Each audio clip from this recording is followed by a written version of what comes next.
Welcome to today's lesson. We are going to deal with functions.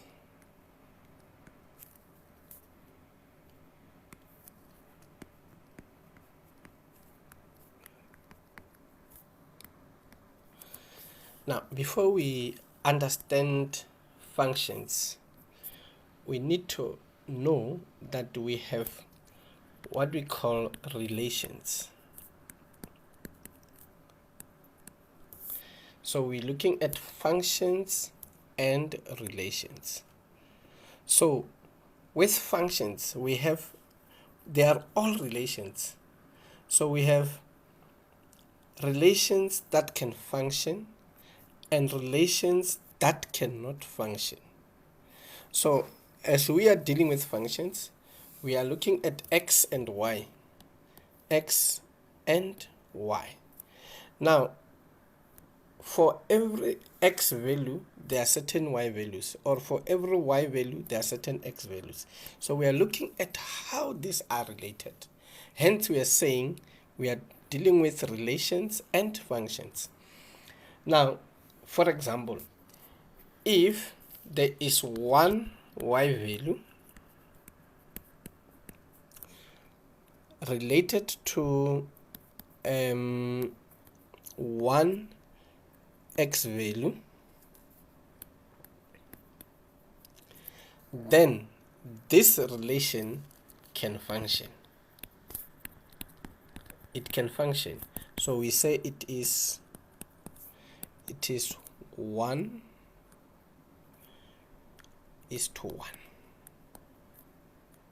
So it's a 1:1 function. So if there is one y value and more than one x value, if there is one y value and more than one x value, the relation can still function. We still have a function. It's one y value and more than one x value. For example, we have a certain particular function. Now, if we take one y value, like let's say there's a y value here at a. Now, this y value has this x value there. If we draw a line, and then it has another x value there. You see, there are two x values, but there's one y value.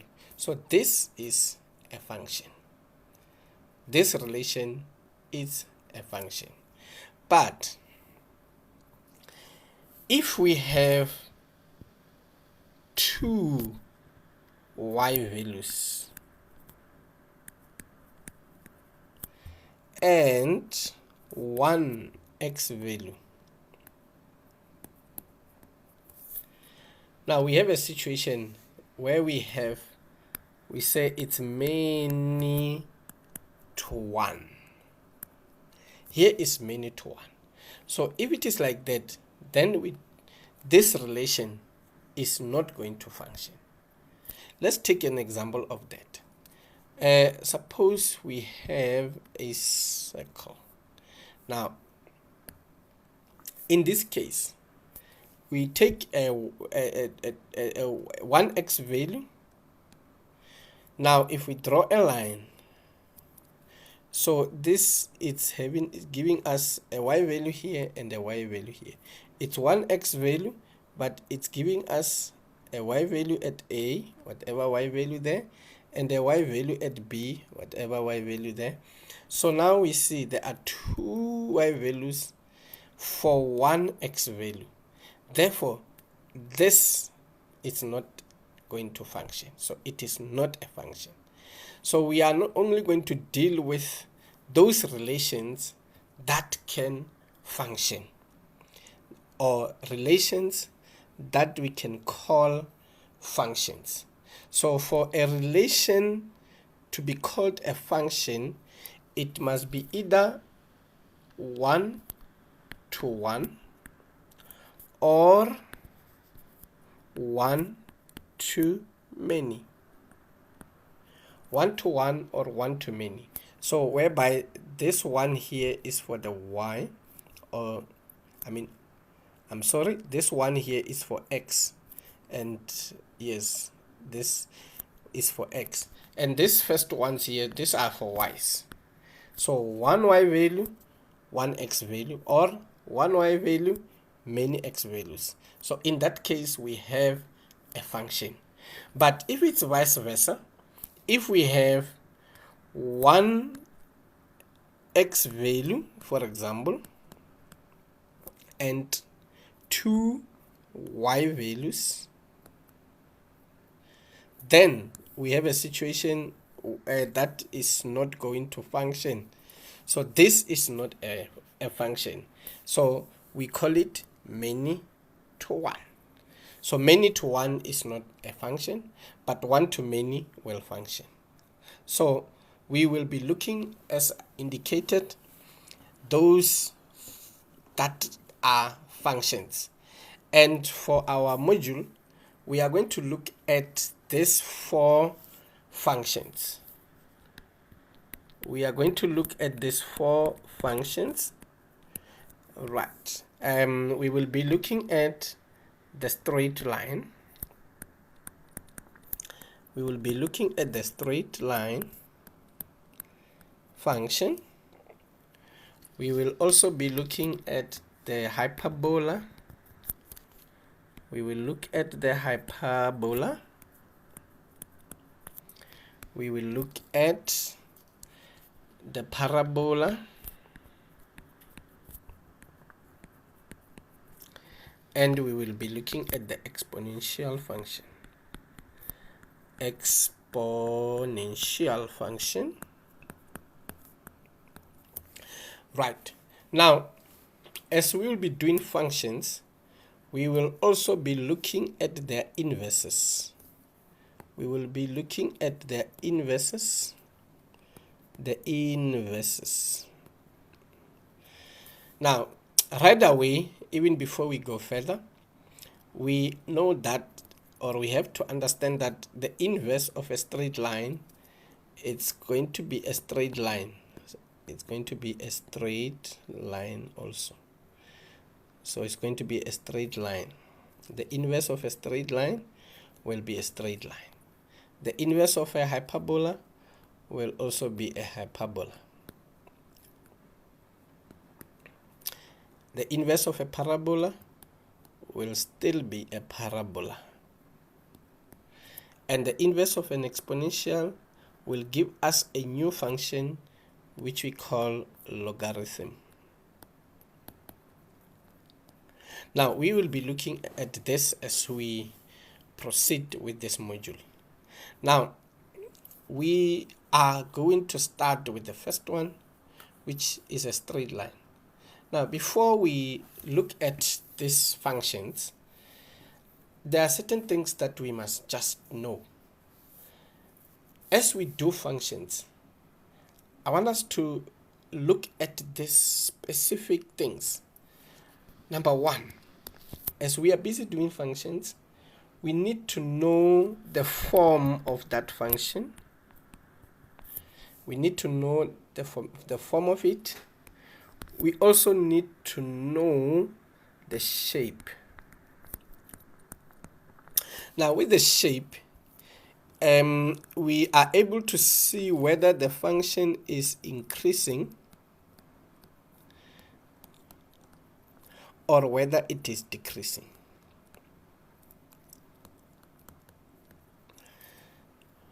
We are able to see whether the function is increasing or it is decreasing. Some functions are decreasing all the way. Some functions are increasing all the way. Some functions, there is somewhere where it's increasing and there is somewhere where it is decreasing. Now, to see whether the function is increasing, we are moving from the left to the right.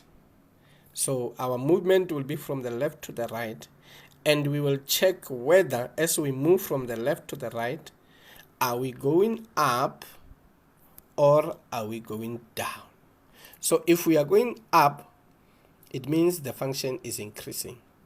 If we are going down, so it means the function is decreasing.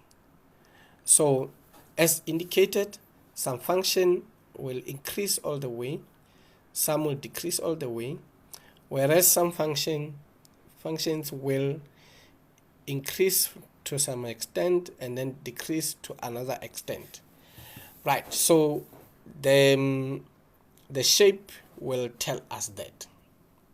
Now the third thing that I want us to look at with all functions that we'll be dealing with is to sketch the graph. We need to know how to sketch the function, to sketch or to draw. We need to know how to sketch that function or how to draw it. And the next thing, we need to know how to calculate the equation. Very, very important. We need to know how to calculate the equation of that function.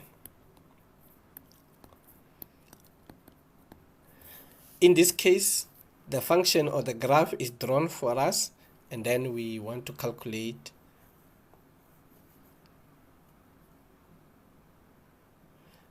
the calculation of the equation.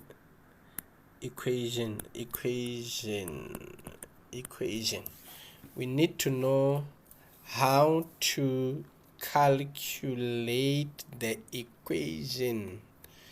We need to know how to calculate the equation of that function. So we need to know how to calculate the equation of that function. Right, now the fifth thing that we must do is to do transformation. We will be doing transformation on our functions. Transformation. Right, so we will be doing transformation. Now, what do I mean by transformation? Right, there are basically three types of transformations that we will be looking at. So we will be looking at translation.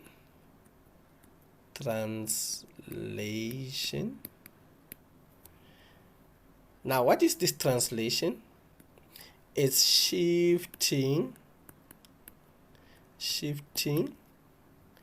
So we will be actually shifting up or down, or we will be shifting to the left or to the right.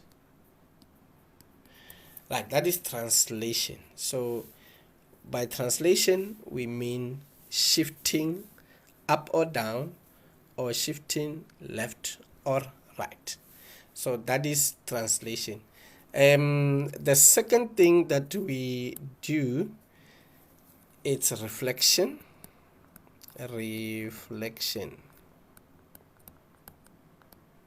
Now, with reflection, we are going to be looking at three basic lines of reflection, because this reflection is the mirror image. So the question is, where do we put our mirror on the axis? So if we have the axis, the y-axis and the x-axis, so where do we put our mirror? Now, we will be looking at three places where we will be putting our mirror. Number one, along the y-axis. We will also be looking at putting the mirror along the x-axis. And finally, along the line y equals to x. So going back, the line y equals to x. So we will be putting that right. So we will be putting that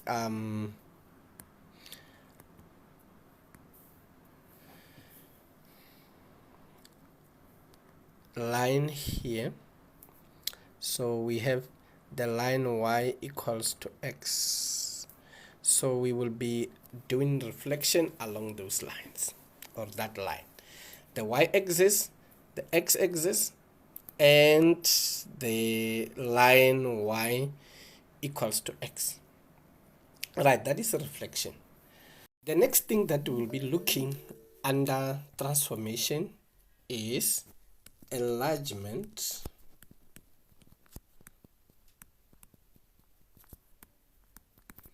and reduction.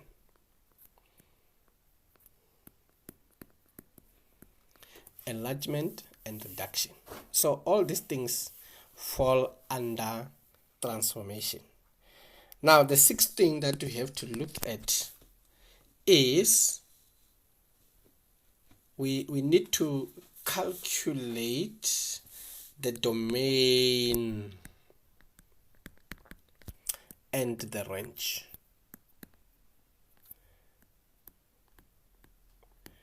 Right, we can never write an examination without calculating the domain, either the domain or the range. So they're very, very, very important. Now, what is this domain and what is this range? Right, the domain, it's actually the x value that are covered on the graph. Let's start there. The domain is the x values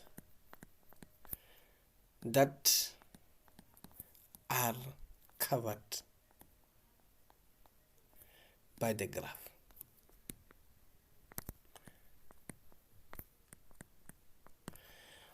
Or we can say x values which are defined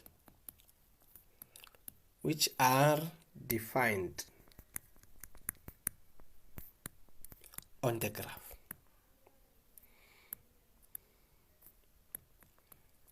Now, when we say defined, we mean for every x value,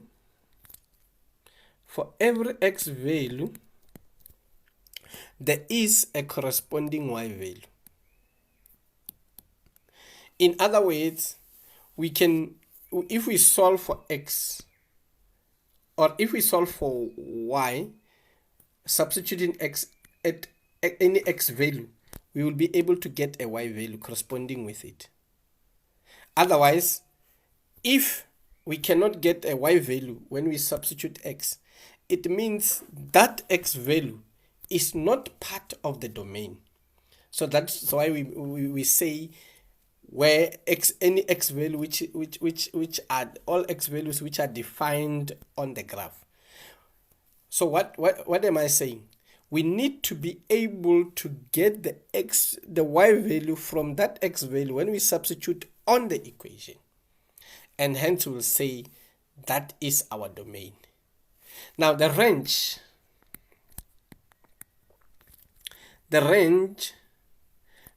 will mean the same thing, but now we are talking about the y.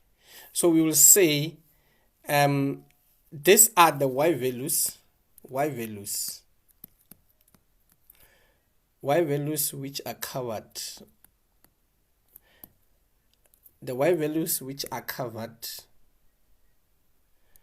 by the graph.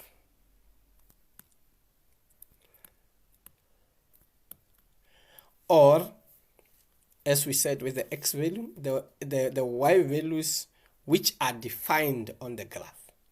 So in other words, the same thing applies. We must be able to get x when we substitute that y value. So the y values which are defined on the graph, y values which are defined.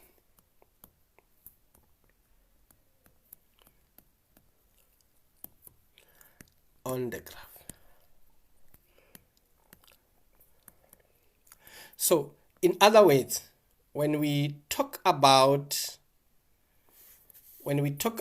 the domain and the range, we are looking at the x values for the domain, the y values for the range.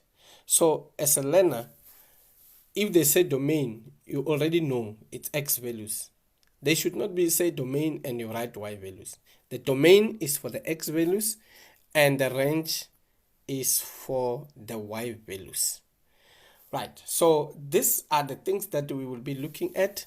And then also we will be looking at questions that integrate the graphs. We will be looking at questions integrating one or more functions. So integration of questions including two or more functions. So we are going to be looking at questions that integrate the integration there. They integrate the integration of two or more functions. Now I'm just going to give examples. So we will be looking at questions like determine